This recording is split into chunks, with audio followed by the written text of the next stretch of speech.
Baik, Bismillahirrahmanirrahim. Assalamualaikum warahmatullahi wabarakatuh. Perkenalkan, kami dari kelompok 3 akan membahas atau mempresentasikan materi mengenai obat kardiovaskular anti-angina. Adapun materi yang akan kami sampaikan hari ini merupakan salah satu tugas dari mata kuliah Farmakologi 2, yang dimana mata kuliah tersebut diampu oleh Ibu Aziza Fona, MPharm SKI Apoteker. Sebelum menyampaikan materi, izinkan saya untuk memperkenalkan para anggota kelompok dari kelompok 3. Di sini kelompok 3 beranggotakan 6 anggota. Yang pertama yaitu ada Alia Hafia Halim, yang kedua ada Vira Fadila, yang ketiga ada Aledia Sarwadah, yang keempat ada Farah Afriliani, yang kelima ada Citra Huwaina Bahira, dan yang terakhir ada Safana Hayatil. Adapun struktur pembahasan dari materi yang akan kami bahas hari ini, yaitu yang pertama ada definisi dari angina, yang kedua ada overview-nya, yang ketiga ada tipe angina, dan yang keempat adalah strategi pengobatan. Baiklah, untuk definisi di sini akan saya jelaskan. Sebelumnya perkenalkan, nama saya Aledia Sarwada dengan ujung nomor NIM 22. Definisi dari angina adalah angina merupakan angin duduk, merupakan nyeri dada yang disebabkan oleh berkurangnya aliran darah ke jantung. Angina adalah gejala penyakit arteri koroner. Angina terasa seperti rasa terjepit, rasa tertekan, berat, sesak, dan nyeri di dada. Dapat terjadi tiba-tiba atau kambuh dari waktu ke waktu. Kondisi ini dapat diobati tergantung keparahannya dengan mengubah gaya hidup, dengan bantuan obat-obatan, angioplasti, atau operasi. Baiklah, untuk materi selanjutnya akan disampaikan oleh teman saya, Alia. Baik, terima kasih kepada moderator. Perkenalkan, nama saya Alia Hafia Halim dengan ujung NPM 06. Pada kesempatan kali ini, saya akan menjelaskan tentang overview anti-angina dan tipe angina, yakni angina stabil. Penyakit aterosklerotik pada arteri koroner juga dikenal sebagai penyakit arteri nari atau penyakit jantung iskemik. Penyakit ini merupakan penyebab umum kematian di seluruh dunia. Di Indonesia sendiri, penyakit jantung koroner menjadi penyebab kematian tertinggi kedua setelah penyakit stroke. Dengan adanya lesi aterosklerotik, yaitu penebalan lapisan paling dalam dari pembuluh darah arteri pada penyakit arteri koroner dapat menghalangi aliran darah, yang menyebabkan ketidakseimbangan suplai dan kebutuhan oksigen pada otot jantung. Penyakit ini muncul sebagai angina stabil atau sindrom koroner akut. Sindrom koroner akut dapat berupa infak miokard atau angina tidak stabil. Penyakit jantung koroner adalah gangguan yang terjadi akibat adanya gangguan fungsi jantung akibat otot jantung kekurangan darah. Penyakit ini terdiri dari angina pectoris dan infak miokard. Kerusakan ini menyebabkan arteri koronaria menyempit atau tersumbat. Kerusakan yang terjadi bisa berupa plak, sobekan pembuluh darah, bukuan darah, atau yang paling sering karena timbunan lemak pada dinding pembuluh darah yang disebut aterosklerosis. Proses penyempitan ini bertahap dan membutuhkan waktu yang lama. Karena adanya penyempitan arteri koronaria, jantung tidak lagi mendapatkan suplai darah pembawa oksigen yang cukup atau disebut iskemik. Iskemik ini sering menimbulkan gejala berupa nyeri dada kiri yang menjalar ke bahu kiri. Gejala ini biasa disebut angin duduk. Angina pectoris dapat dibagi menjadi angina pectoris stabil, di mana nyeri dirasakan saat beraktivitas, dan angina pectoris tidak stabil, di mana nyeri dirasakan baik saat aktivitas maupun istirahat. Gejala yang ditimbulkan oleh angina pectoris antara lain berdebar-debar, nyeri dada, mual muntah, sesak nafas, keringat dingin, letih pusing, dan sakit kepala. Slide selanjutnya.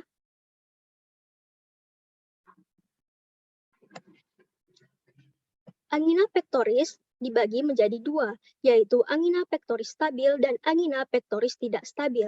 Seperti yang sudah dijelaskan sebelumnya, angina pectoris stabil dapat terjadi karena otot jantung membutuhkan lebih banyak darah pada saat beraktivitas dan dapat mereda ketika istirahat.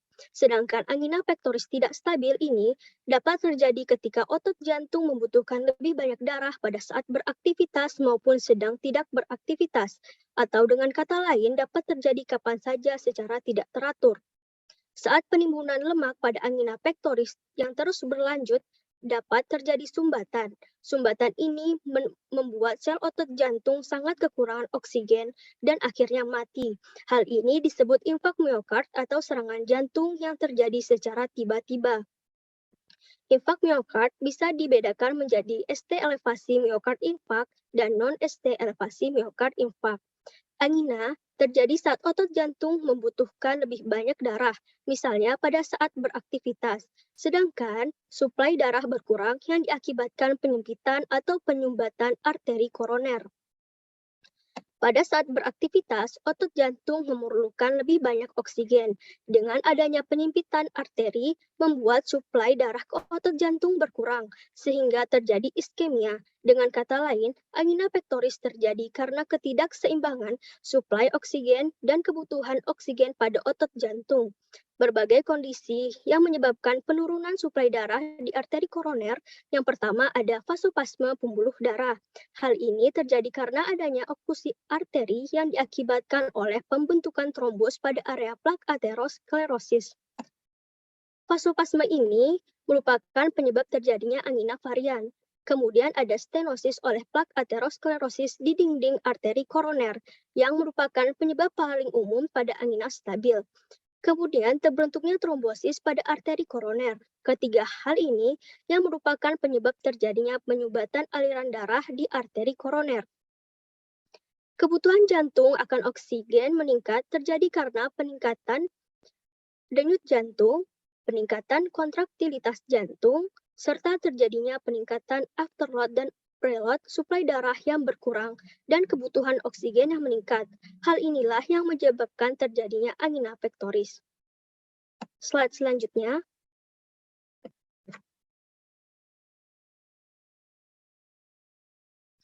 Semua pasien dengan penyakit jantung iskemik dan angina harus menerima obat yang diarahkan untuk terapi dengan penekanan pada modifikasi gaya hidup, seperti berhenti merokok, mengurangi aktivitas fisik, manajemen berat badan, dan manajemen yang dapat dimodifikasi faktor risiko, seperti hipertensi, diabetes, dan dislipidemia.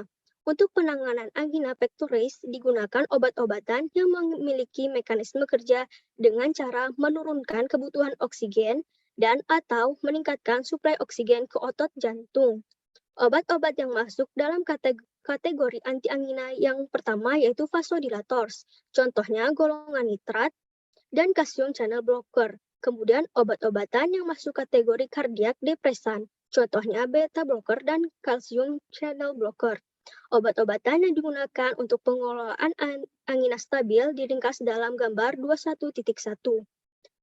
Faktor risiko penyakit jantung koroner terbagi ke dalam faktor risiko yang tidak dapat dimodifikasi, seperti umur, jenis kelamin, keturunan, ras. Kemudian ada faktor risiko yang tidak dapat dimodifikasi, seperti merokok, dislipidemia, hipertensi, diabetes mellitus, kurang aktivitas fisik, obesitas, stres, dan konsumsi alkohol yang berlebih. Slide selanjutnya. Kemudian kita masuk ke pembahasan tipe angina. Tipe angina yang pertama adalah angina stabil. Stabil angina atau angina stabil sering muncul ketika penderitanya melakukan aktivitas yang berat atau saat mengalami tekanan emosional. Stabil angina ini memiliki pola yang teratur dengan durasi yang singkat, biasanya tidak lebih dari 5 menit. Istirahat dan obat-obatan biasanya akan mengurangi keluhan sakit.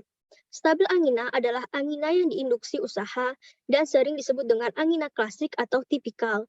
Angina klasik adalah bentuk paling umum dari angina. Oleh karena itu disebut juga angina pectoris tipikal. Biasanya ditandai dengan rasa terbakar, berat, atau sesak dada yang berlangsung singkat di dada. Kondisi ini biasanya terjadi akibat penumpukan kolesterol dan lemak di dalam arteri koroner jantung. Angina juga dapat disebabkan oleh kejang otot di area arteri koroner.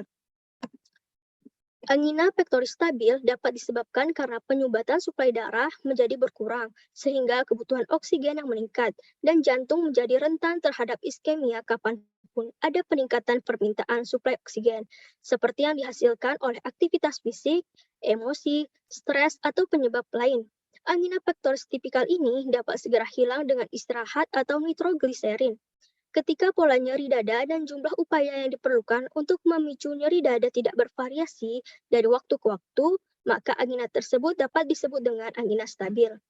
Sekian yang dapat saya sampaikan, lebih dan kurang saya mohon maaf. Materi selanjutnya akan dijelaskan oleh teman saya, Fira Fadilah. Kepada Fira Fadilah saya dipersilahkan.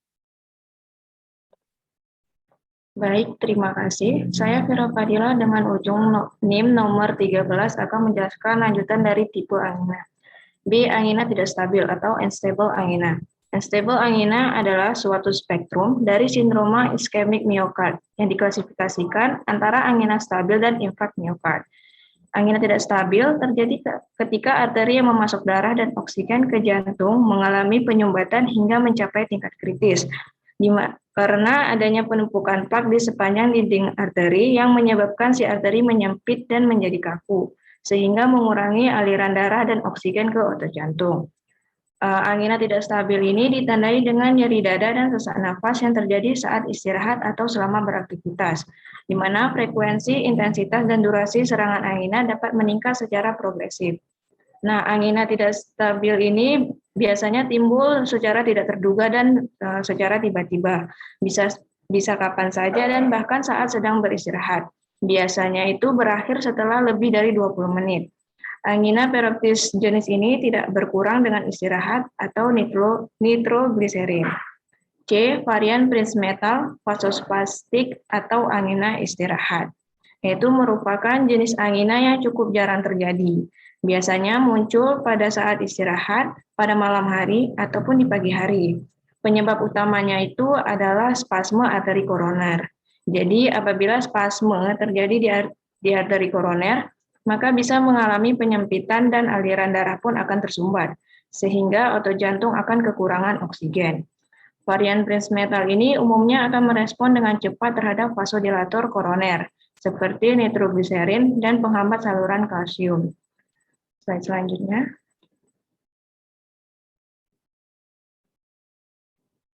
D. Sindrom koroner akut. Merupakan suatu kondisi darurat yang biasanya terjadi karena adanya penyempitan pembuluh darah koroner. Kondisi ini itu disebabkan oleh plak aterosklerotik, yaitu suatu plak kolesterol yang melapisi pada dinding bagian dalam arteri, sehingga dapat menyumbat aliran darah. Nah, gejalanya itu termasuk tekanan dada seperti serangan jantung, tekanan dada saat istirahat atau melakukan aktivitas ringan, atau jantung berhenti mendadak. Kondisi ini dapat diobati jika cepat didiagnosis. Penanganannya itu dapat berupa penggunaan obat-obatan seperti pengencer darah, pemecah gumpalan, atau beta blocker. Slide selanjutnya. Kemudian kita masuk ke strategi pengobatan. Ada 4 jenis obat, baik yang digunakan sendiri atau dalam kombinasi, biasanya digunakan untuk mengelola pasien dengan angina stabil. Beta blocker, kalsium channel blocker, nitrat organik, dan obat penghambat saluran natrium. Pada gambar 21.1 merupakan agen-agen yang untuk membantu menyeimbangkan suplai dan permintaan oksigen jantung dengan mempengaruhi tekanan darah, aliran balik vena, denyut jantung, dan kontraktivitas. Pada gambar 21.3 akan merangkum pengobatan angina pada pasien dengan penyakit penyerta. Dan pada gambar 21.4 akan memberikan algoritma pengobatan untuk pasien dengan angina stabil. Sekian dari saya. Kemudian materi selanjutnya akan dilanjutkan dengan teman saya, Alidia Sarwada. Pada Alidia Sarwada dipersilahkan. Baiklah, terima kasih Vira. Sebelumnya perkenalkan nama saya Alidia Sarwada dengan ujung MPM 22. Di sini saya akan melanjutkan pembahasan tentang strategi pengobatan dari anti angina. Yang pertama yaitu beta adrenergic blockers. Jenis obat yang baik digunakan sendiri atau dalam bentuk kombinasi biasanya digunakan untuk menangani pasien angina. Yang pertama adalah beta adrenergic blockers. Meskipun mereka bukan jenis vasodilator dengan pengecualian pada carvedilol dan nebivolol, obat-obat beta blockers sangat berguna dalam pengelolaan angina. Beta adrenergic blockers dapat menurunkan kebutuhan oksigen miokardium dengan memblokir reseptor 1 dan mengakibatkan penurunan denyut jantung, kontraktilitas, curah jantung, dan tekanan darah. Beta blockers dapat mengurangi kebutuhan oksigen miokard selama beraktivitas dan beristirahat. Dengan demikian, mereka dapat mengurangi frekuensi dan keparahan pada serangan angina. Beta blockers itu dapat digunakan untuk meningkatkan durasi latihan dan toleransi pada pasien dengan effort induced angina. Denyut jantung yang lebih rendah juga dikaitkan dengan peningkatan diastolik waktu perfusi yang dapat meningkatkan perfusi koroner. Namun penurunan denyut jantung ini tuh dan tekanan darah dan akibatnya tuh penurunan konsumsi oksigen miokard tampaknya yang paling memiliki mekanisme penting untuk menghilangkan angina dan meningkatkan latihan untuk toleransi pasien. Beta blockers dapat digunakan untuk meningkatkan durasi latihan dan toleransi oleh pasien dengan effort induced angina. Beta blockers direkomendasikan sebagai anti angina untuk awal terapi pada pasien kecuali dikontraindikasikan. Dikontraindikasikan merupakan kondisi di mana obat itu tidak dapat digunakan. Beta blockers dapat mengurangi resiko kematian dan MI. MI merupakan singkatan dari myocardial infarction atau infark miokardial atau biasa juga disebut sebagai serangan jantung. Slide selanjutnya. Pada pasien dengan riwayat MI sebelumnya dapat meningkatkan mortalitas pada pasien dengan hipertensi dan gagal jantung dengan penurunan fraksi ejeksi. Apa itu fraksi ejeksi? Pada prinsipnya fraksi ejeksi adalah presentase dari selisih volume akhir diastolik dengan volume akhir sistolik, kemudian dibagi dengan volume akhir diastolik. Beta blockers dengan aktivitas simpatomimetik intrinsik atau ESA seperti pindolol harus dihindari pada pasien dengan angina dan myocardial infarction. Aktivitas simpatomimetik intrinsik menunjukkan kapasitas dari beta blockers untuk merangsang maupun memblok reseptor adrenergik. Beberapa beta blockers seperti oxirenolol, pindolol, acebutolol mempunyai aktivitas simpatomimetik intrinsik.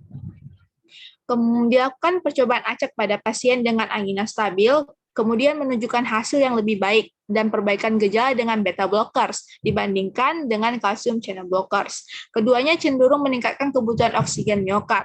Efek merusak dari agen beta blockers ini dapat disimbangkan dengan penggunaan bersama nitrat. Propanolol merupakan salah satu golongan prototipe pada senyawa ini, tetapi tidak bersifat kardioselektif. Dengan demikian, beta blockers lainnya seperti metoprolol dan atenolol lebih disukai. Apa itu sifat kardioselektif? Sifat kardioselektif adalah sifat di mana afinitas terhadap reseptor beta-1 itu lebih tinggi dibandingkan terhadap reseptor beta-2. Dengan catatan, semua beta blockers itu tidak selektif pada dosis tinggi dan dapat menghambat reseptor beta-2. Beta blockers harus dihindari pada pasien dengan bradikardia parah. Namun mereka dapat digunakan pada pasien dengan diabetes, penyakit pembuluh darah perifer, penyakit paru obstruk kronik atau PPOK selama mereka diawasi dengan ketat. Beta blockers non-selektif harus dihindari pada pasien dengan riwayat asma. Beta adrenergic non-selektif bekerja dengan cara menghambat reseptor beta-1 dan beta-2 sehingga dapat mempengaruhi jantung, pembuluh darah, dan jalur pernapasan. Obat ini dapat menyebabkan efek samping berupa penyempitan saluran pernapasan, sehingga berbahaya untuk penderita asma atau PPOK.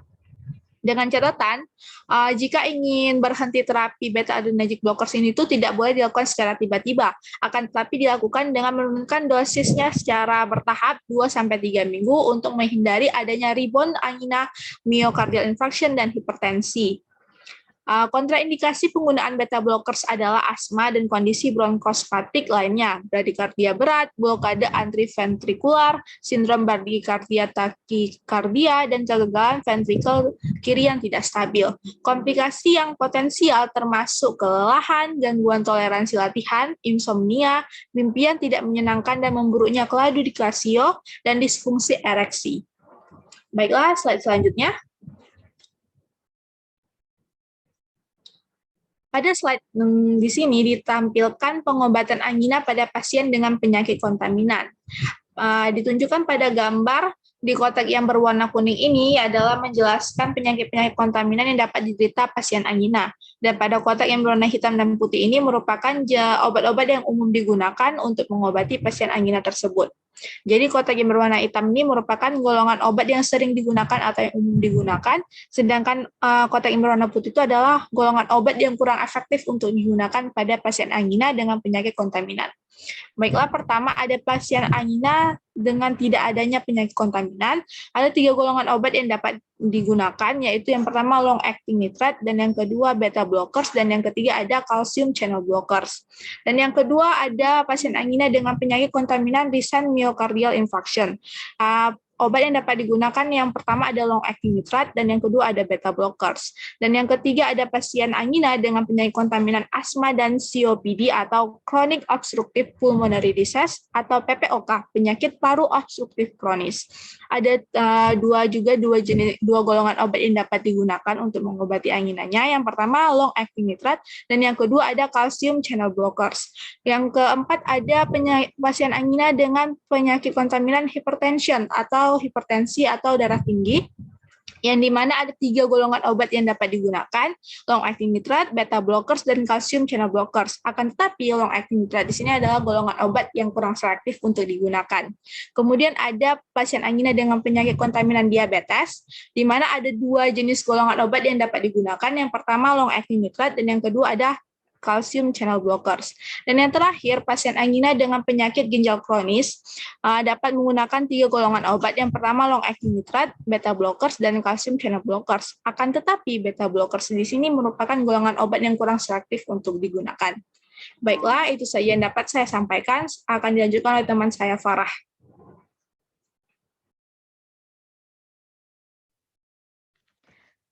Baiklah, terima kasih kepada Aledia. Perkenalkan, nama saya Farah Afiliani dengan NIM berakhiran 23. Baiklah, saya akan menjelaskan tentang calcium channel blockers. Calcium channel blocker atau disingkat CCB menurunkan tekanan darah dengan merelaksasi otot polos arteriola dan mengurangi resistensi pembuluh perifer. Sumber dari Oates dan Brown 2007.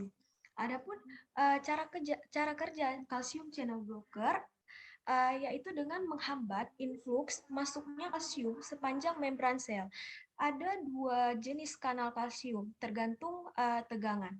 Yang pertama ada high voltage channel atau disebut tipe L dan low voltage channel atau disebut dengan tipe T. Calcium channel blocker yang ada hanya menghambat channel tipe L yang menyebabkan vasodilatasi koroner dan perifer. Calcium channel blocker menghambat arus ion kalsium masuk ke dalam otot jantung dari luar sel. Karena kontraksi otot polos tergantung pada ion kalsium ekstraseluler. Maka, dengan adanya antagonis kalsium dapat menimbulkan efek ionotropik negatif. Akibatnya, pembuluh darah mengendur dan melebar, yang membuat jantung lebih mudah memompa dan mengurangi beban kerjanya. Next slide.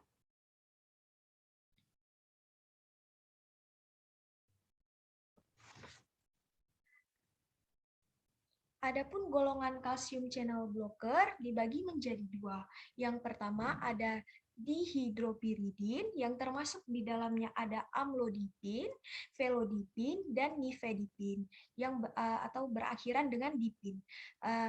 Dihidropyridin relatif selektif untuk pembuluh darah. Yang kedua ada non-dihidropyridin yang termasuk di dalamnya verapamil dan diltiazem. Relatif selektif untuk jantung. Dihidropirin dapat meningkatkan refleks mediasi baru reseptor pada denyut jantung. Hal ini disebabkan oleh potensi efek vasodilatasi perifer. Adapun non-dihidropyridin yang termasuk di dalamnya verapamil dan diltiazem menurunkan denyut jantung dan memperlambat konduksi nodal atrioventrikular. Verapamil menghasilkan efek negatif inotropik dan kronotropik yang bertanggung jawab terhadap kecenderungannya untuk memperparah atau menyebabkan gagal jantung pada pasien resiko tinggi. Diltiazem juga mempunyai efek ini, tetapi tidak sebesar verapamil. Mungkin sekian dari saya, akan dilanjutkan oleh teman saya Citra Huwaina Bahira.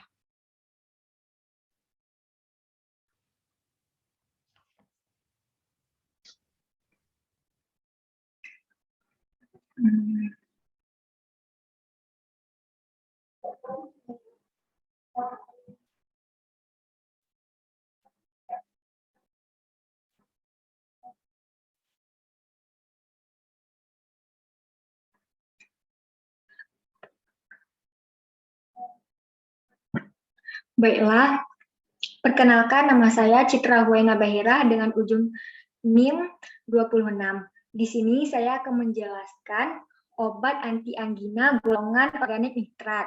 Pertama, kita akan membahas mekanisme aksinya. Ada dua cara kerja obat golongan nitrat ini. Yang pertama, menurunkan kebutuhan oksigen. Yang kedua, meningkatkan suplai oksigen ke jantung. Cara kerjanya yang pertama itu nitrat direduksi menjadi nitrooksid atau NO oleh enzim mitokondria aldehid dihidrogenase 2. Lalu NO yang terbentuk ini dia akan mengaktifkan guanilil silase atau GC dan GC akan mengubah GTP menjadi CGMP. CGMP akan mengaktifkan fosfase yang mendisfolirasi rantai ringan miosin mengakibatkan interaksi antara aktin dan mioksin. Nah, hal tersebutlah yang menyebabkan terjadi reaksi pada otot polos. Nah, efek ini yang menyebabkan golongan nitrat ini masuk ke golongan vasodilator atau obat-obat yang menyebabkan terjadinya vasodilatasi atau pelebaran pembuluh darah. Kemudian, nitrat ini jika digunakan dalam dosis yang rendah, dia akan menurunkan preload karena dia menyebabkan dilatasi pada vena atau mempunyai efek venodilatasi. Efek inilah yang akan mengurangi jumlah darah yang kembali ke jantung. Nah, mengakibatkan penurunan preload atau penurunan peregangan jantung pada awal sistolik. Preload yang menurun ini akan menghasilkan penurunan kekuatan kontraksi selama sistol, sehingga beban kerja jantung itu menurun dan kebutuhan oksigen di jantung itu juga menurun.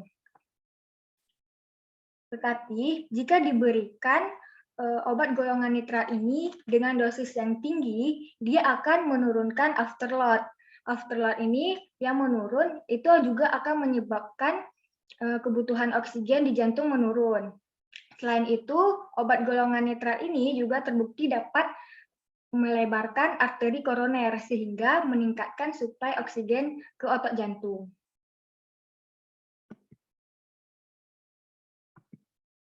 Selanjutnya adalah farmakokinetik dari obat golongan nitrat ini. Sebelumnya kita ketahui golongan nitrat ini ada 3, yaitu nitrogliserin dengan nama dagangnya nitral, kemudian isosorbit mononitrat, ada kardismo, imdur, dan monektor 20, kemudian isosorbit dinitrat, yaitu dengan nama dagangnya Sedokart 20, fosforbit, dan isorbit. Perlu kita ketahui bahwa onset dan durasi dari obat golongan ini berbeda. Onset itu mulai obat dari masuk ke dalam tubuh hingga terasa kerjanya, sedangkan durasi mulai dari obat masuk ke dalam tubuh hingga terjadi efek terapinya. Dari gambar di samping bisa kita lihat onset dari obat nitrogliserin misalkan yang sublingual ini dia mempunyai menghabiskan waktu selama 2 menit untuk onsetnya, kemudian 25 menit untuk durasinya. Nah, metabolisme lintas utama nitrogliserin ini di hati. Jadi karena di hati dia harus dikurangkan, yaitu dengan cara membuat formulasi dari rute sublingual dan transdermal. Sedangkan isosorbit mononitrat itu memiliki bioavailabilitasnya itu lebih baik dan durasi aksi lebih lama, sehingga obat isosorbit mononitrat ini tidak diformulasi dalam bentuk sublingual atau transdermal. Selanjutnya adalah efek samping dari obat golongan nitrat ini. Yang pertama itu ada sakit kepala. Ini merupakan efek samping yang paling umum. Kemudian ada hipotensi postural. Hipotensi postural ini merupakan penurunan tekanan darah ketika kita bangkit dari duduk ataupun dari berbaring. Kemudian ada kemerahan pada wajah, takikardia. Takikardia ini denyut jantung kita berdenyut lebih dari 100 kali, lebih dari normal biasanya. Kemudian ada toleransi atau ambang batas nyeri. Nah, toleransi ini bisa diatasi yaitu dengan mengkonsumsi atau menggunakan obat ini pada malam hari, ataupun jika menggunakan obat transdermal seperti PETS nitroglycerin, itu dilengketkan selama 12 jam agar khasiat dari obat ini tidak berkurang sama sekali. Selanjutnya akan dijelaskan oleh teman saya, Sapana Hayatia.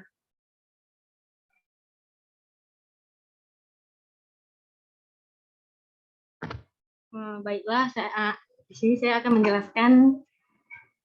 Baiklah, saya Sapana Hayati Atika, ujung NPM 66, ingin menjelaskan tentang sodium channel blocker.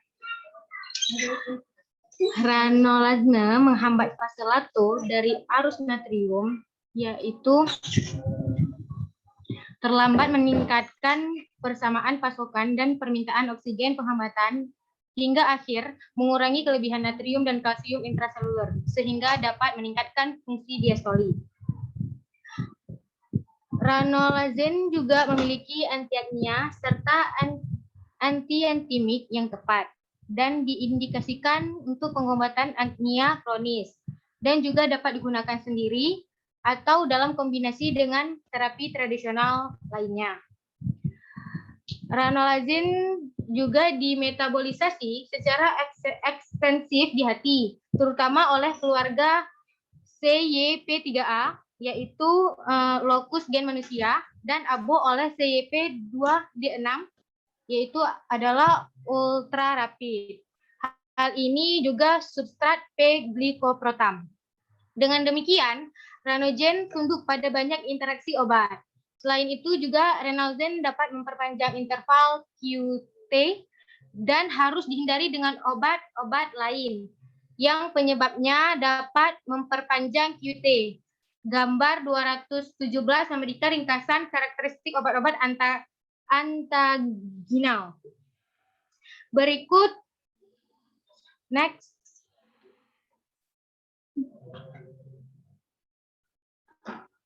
Berikut adalah tabel yang merangkup semua golongan obat. Seperti yang kita lihat, ada kelas obat, ada efek samping, ada interaksi obat, dan ada catatan. Di kelas obat, yaitu ada beta blockers. Contoh obatnya itu seperti atenolol, metoprolol, propanolol. Nah, efek sampingnya itu bradikardia, penyakit vaskular perifer yang memburuk, kelelahan, gangguan tidur, depresi, kesadaran, hipolikemia, menghambat bronkodilatasi yang dimediasi pada penderita lama. Interaksi obatnya itu fagonis, efek tumpul non-dihidropidina kalsium channel blocker. Catatannya agen salaktif profarat, atanol metoprolol, hindari agen dengan ISA untuk terapi angina. Dan contoh-contoh yang lain yang bisa kita lihat. Selanjutnya akan dijelaskan lagi oleh Dea.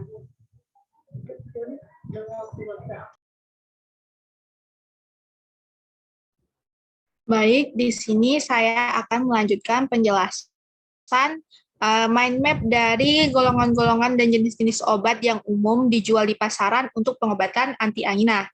Yang pertama di sini ada golongan obat beta blockers. Golongan obat beta blockers ini terbagi menjadi dua, kardioselektif dan non-selektif. Kardioselektif ini adalah golongan obat beta blockers yang bekerja langsung pada jantung, sedangkan beta blockers non-selektif ini dia bekerja pada beta 1 dan beta 2. Golongan obat pada beta blockers kardioselektif ini ada 3 yang umum dapat ditemukan di Indonesia. Yang pertama atenolol, daniften, tenomin, beta block, internolol, lotenak, dan varnormin. Kemudian ada bisoprolol. Bisoprolol ini jenis nama dagang obatnya. Yang pertama ada Maintet, Carbisol, Concor, Bibeta, Betawan, dan Iodos. Kemudian ada metoprolol, ada lopresol. Kemudian golongan obat beta blocker non-selektif ini memiliki jenis obat propanolol, yaitu ada 2 nama dagang obat yang umum di Indonesia. Yang pertama Liblok dan Farmadral. Obat-obatan ini didapatkan infonya berdasarkan dari ISO atau informasi spesialit obat volume 52. Kemudian ada golongan obat kalsium channel blockers, terbagi juga menjadi 2, ada dihidropidin dan non-dihidropidin. Dihidropidin ini jenis-jenis obatnya ada amlodipin, felodipin, dan nifedipin. Sedangkan non-dihidropidin ini terbagi menjadi ada 2 jenis, Pamil, dan yang kedua ada diltiazem. Kemudian ada golongan nitrat. Golongan nitrat ini terbagi menjadi 3, ada nitrogliserin atau gliseril trinitrat. Kemudian ada isosorbate monotritat dan ada isosorbate dinitrat. Golongan nitrat GTN ini jenis obatnya yang pertama ada nitral, sedangkan golongan obat nitrat isosorbate mononitrat ini ada 3, Cardismo, Imdur, Monekto yang dapat ditemukan di Indonesia. Kemudian yang isosorbate dinitrat ini ada Kedocard 20 dan Varsorbit, dan terakhir ada isosorbit. Kemudian itu saja. Kemudian ada lagi obat anti angina, yaitu sodium channel blockers, ranolazine, yang umum di Indonesia itu dikenal dengan sebagai Ranexa. Obat-obat yang ditampilkan di sini adalah obat-obat yang dapat ditemui di Indonesia dan diperjualbelikan di Indonesia. Itu saja yang dapat saya sampaikan. Dengan berakhirnya pembahasan dari saya, maka berakhir juga pembahasan materi dari kelompok kami mengenai tentang anti angina. Kami mohon maaf jika ada penyampaian salah kata. Kami ucapkan terima kasih. Wabillahi taufiq wal hidayah. Wassalamualaikum warahmatullahi wabarakatuh.